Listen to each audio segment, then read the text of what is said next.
Hello students and welcome to online tutor. Online tutor में आपका स्वागत है और यदि आप मेरे चैनल में पहली बार आए हैं तो इसे सब्सक्राइब करना ना भूलें।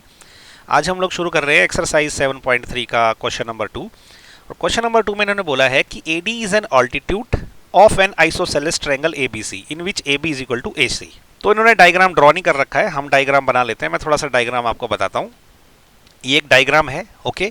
इसमें क्या है, ट्रायंगल ABC है, ओके। कौन सा वाला ट्रायंगल? सबसे बाहर वाला ट्रायंगल। इसको मैं हाईलाइट कर लेता हूँ, ओके। ये पूरा का पूरा एक ट्रायंगल है।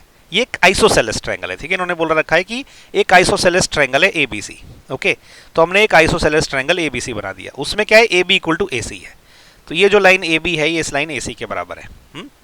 इसके अलावा इन्होंने बोला कि AD is an altitude of this triangle. तो ये जो AD है, ये इस ट्रायंगल का ऑल्टीट्यूड है। ऑल्टीट्यूड का मतलब होता है कि इस पॉइंट से जो नियरेस्ट डिस्टेंस होता है ना, उसको हम ज्वाइन करते हैं। तो इसका मतलब ये वाला जो एंगल रहता है ना, ये वाला एंगल और ये वाला एंगल 90 डिग्री का होता है ये, ओके। ये 90 डिग्री का है, ठीक है। तो इसको मैं ना एंगल 1 बोल देता हूँ, इसको मैं एंगल 2 बोल देता हूँ, ये वाले एंगल को, ओके। लेकिन ये दोनों 90 डिग्री की है। तो ये इसलिए 90 डिग्री की है क्योंकि ऑल्टीट्यूड जब बोलते हैं तो इसका मतलब ये परपेंडिकुलर बनाता है इस लाइन के ऊपर, ये अंडरस्टूड है, ओके। अब देखो पूछा क्या इन्होंने पूछा कि AD बाइसेक्ट्स BC। अब ये शो करना हमको, ठीक है, show that AD bisects BC। तो ये जो हमने ये बताना है कि ये जो लाइन AD है, ये इस लाइन BC को बाइसेक्ट्स करती है। तो बेसिकली हमें ये प्रूव करना है कि ये जो लाइन BD है, ये इस लाइन DC के बराबर है, ओके। तो यहाँ पे इनडायरेक्टली ये बोल रहा है कि BD equal to DC prove करना है। जस्ट आपको समझाने के लिए लिख रहा हूँ, आपको इसको लिखने की जरूरत नहीं है। सेकेंड पार्ट में ये बोल रहा है कि AD बाइसेक्ट्स एंगल है। तो ये जो AD है, ये इस एंगल A को बाइसेक्ट्स कर रहा है। मतलब मुझे क्या करना है, ये एंगल और ये एंगल जो है बराबर प्रूव करना है। मान लो ये एंगल 3 है और ये एंगल 4 है, तो मुझे बेसिकली प्रूव क्या करना है कि एंगल 3 जो है वो एंगल 4 के बराबर है। तो इसको प्रूव करने के लिए हम क्या करेंगे ना, सबसे पहले फर्स्ट पार्ट शुरू करते हैं इसका, ओके। ये हाईलाइट में हटा देता हूँ, ये हाईलाइट हट गया। अब मैं क्या करूंगा ना, दो ट्रायंगल जो बचे हुए हैं, ये ट्रायंगल ABD और ट्रायंगल ADC, इनको आपस में कोग्रुएंट प्रूव करूंगा, ठीक है। कौन से ट्रायंगल है मैं फिर से आपको हाईलाइट करके बताता हूँ। पहला है ट्रायंगल ABD, ओके, ये मैंने किया हाईलाइट। ये ट्रायंगल और दूसरा ट्रायंगल है ADC, जिसको बचा हुआ पार्ट है जो मैंने अभी हाईलाइट किया रेड कलर से। इन दोनों ट्रायंगल को मैं कोग्रुएंट प्रूव करूंगा, ओके। तो मैं ऐसा लिखूंगा कि in triangle ABD and triangle ADC, देखो इसमें क्या है ना, ये भुजा इस भुजा के बराबर है, तो एक साइड तो बराबर प्रूव हो गई। ये वाली लाइन कॉमन है, तो एक दूसरी लाइन भी बराबर प्रूव हो गई। अब जब दो लाइनें हम बराबर प्रूव करते हैं तो उसका इंक्लूडेड एंगल भी बराबर प्रूव करना पड़ता है, ओके। लेकिन हम इसको बराबर प्रूव नहीं कर सकते हैं क्योंकि ये तो हमको अल्टीमेटली सेकंड पार्ट में प्रूव करना है। तो अब बच गया ये तीसरा एंगल जो कि दे रखा हुआ है, ठीक है। तो अब इसमें क्या ना, अगर मैं ये एंगल प्रूव कर पाता तो इसमें लगती साइड एंगल साइड कोग्रुएंसी, लेकिन इस केस में वो नहीं हो सकती क्योंकि हम जो है एक लाइन दूसरी लाइन और उसका इंक्लूडेड एंगल जो है बराबर प्रूव नहीं कर पा रहे। हम क्या कर पा रहे हैं, हम कर पा रहे हैं ये वाली साइड जो कि इसका क्या है, हाइपोटेन्यूज है, ओके। एक ये वाला एंगल कर पा रहे हैं जो कि इसका जो है 90 डिग्री एंगल है, उसको राइट एंगल बोलते हैं। और तीसरी एक साइड प्रूव कर पा रहे हैं। तो अब इसमें क्या है, इसमें लगेगी RHS कॉन्ग्रुएंसी। RH का कॉन्ग्रुएंसी क्या होती है, उसको बोलते हैं राइट एंगल, हाइपोटेन्यूज और साइड प्रूव करी है हमने एक ट्रायंगल की दूसरे ट्रायंगल के साथ, ओके। तो चलिए इसको देखिए कैसे करेंगे।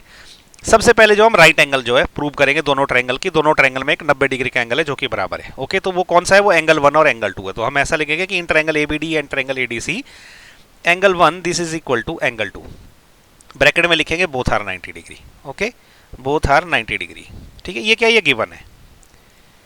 ये क्यों गिवन है, क्योंकि हमने बोला ना AD ऑल्टीट्यूड है इसके ऊपर। जब कोई ऑल्टीट्यूड आता है तो 90 डिग्री का एंगल बनाता है। इसको मैं ब्रैकेट में लिख सकता हूँ चाहे तो 90 डिग्री को, ओके। तो ये देखो हमने क्या किया, एक राइट एंगल प्रूव कर दिया दोनों ट्रायंगल्स में, ओके। इसके अलावा क्या करेंगे, हाइपोटेन्यूज। ये हाइपोटेन्यूज है, this AB this is equal to AC, this AB this is equal to AC, okay. ये क्या है, ये भी गिवन है। कहाँ गिवन है, ये देखो ये वाला गिवन है, ओके। तो ये क्या कर दिया हमने, हाइपोटेन्यूज जो है दोनों ट्रायंगल के बराबर प्रूव कर दिए। अब तीसरी ये वाली साइड है, ये कॉमन है, ओके। तो हम क्या बोलेंगे कि अभी AD this is equal to AD, ये क्या है, ये तो कॉमन है, ये कॉमन है। तो ये क्या कर दिया हमने, एक साइड कॉमन कर दी। तो अब हमने क्या किया, दो ट्रायंगल में एक को बोला कि दोनों राइट एंगल है, देखो ये राइट एंगल है। उसके बाद बोला उनके हाइपोटेन्यूज बराबर है, ये देखो इसका हाइपोटेन्यूज है, इसका हाइपोटेन्यूज है। तीसरा बोला कि एक साइड बराबर है, ये साइड दोनों की कॉमन है। तो इसमें RHS कॉन्ग्रुएंसी लग गई, ओके। तो हम बोलेंगे therefore triangle ABD this is congruent to triangle ADC, okay. ये कैसे होगा, by right angle, hypotenuse and side congruency. ये हो गया।